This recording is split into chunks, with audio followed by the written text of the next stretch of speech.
അങ്ങനെ നമ്മുടെ big boss Malayalam season 7 ഏതാനും ദിവസങ്ങൾക്കകം തുടങ്ങുകയാണ്. ഓഗസ്റ്റ് 1 തൊട്ട് തുടങ്ങുമെന്നാണ് നമ്മുടെ ഒരു പ്രതീക്ഷ. അതിനകത്ത് നമ്മളുടെയും ലിസ്റ്റിൽ കുറേ പ്രഡിക്ഷൻസ് ഉണ്ട്. അതിലെ ലിസ്റ്റിലെ കുറച്ച് പ്രഡിക്ഷൻസാണ് നമ്മളുടെ ഈ ഫോട്ടോയിൽ കാണുന്നത്. അവരെ മനസ്സിലായെങ്കിൽ നിങ്ങൾ നമ്മുടെ കമൻറ്റ് ബോക്സിൽ ഇടേണ്ടതാണ്. ലാലേട്ടൻ്റെ ന്യൂ പ്രോമോ ഈ ഏഷ്യാനെറ്റ് വന്നപ്പോൾ തന്നെ എല്ലാവരും ത്രില്ലടിച്ചിരിക്കുകയാണ്. അത്രയ്ക്ക് അടിപൊളി ഒരു എൻട്രിയാണ് ലാലേട്ടൻ അവിടെ കൊണ്ടുവന്നിരിക്കുന്നത്. ലാലേട്ടൻ്റെ എൻട്രിയും ഒരിക്കലും പ്രതീക്ഷയില്ല അങ്ങനെ എൻട്രി ലാലേട്ടൻ അതിനകത്ത് വരുമെന്നുള്ളത്. ഏഷ്യാനെറ്റ് എന്തായാലും അടിപൊളിയായിട്ട് ഇപ്രാവശ്യത്തെ ബിഗ് ബോസ് സീസൺ 7 പൊളിക്കുമെന്നാണ് പറഞ്ഞിരിക്കുന്നത്. നമ്മൾ പലരും പ്രഡിക്റ്റ് ചെയ്തേക്കുന്ന ലിസ്റ്റൊക്കെ തെറ്റാണ്.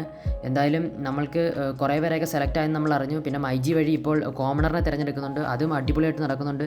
പിന്നെ കുറേ ഇങ്ങനത്തെ അലിൻ ജോസ് അങ്ങനത്തെ ഉള്ളവരെയൊന്നും വിളിക്കാത്തതുകൊണ്ട് അവർ തന്നെ പോയി മൈജിയിലൊക്കെ പോയി ഇത് ചെയ്യുന്നുണ്ടെന്ന് നമ്മൾ അറിയുന്നു. എന്തായാലും ഇപ്രാവശ്യത്തെ ബിഗ് ബോസ് കൊണ്ടാടുമെന്നാണ് നമ്മുടെ ബിഗ് ബോസ് പ്രേക്ഷകർ തന്നെ പറയുന്നത്. ബിഗ് ബോസിൻ്റെ ലേറ്റസ്റ്റ് അപ്ഡേറ്റിനായി നമ്മുടെ ചാനൽ സബ്സ്ക്രൈബ് ചെയ്യാൻ ആരും മറക്കരുത്. എന്തായാലും നമുക്ക് ഒരുമിച്ച് പൊളിക്കാം പൊളിച്ചെടുക്കാം.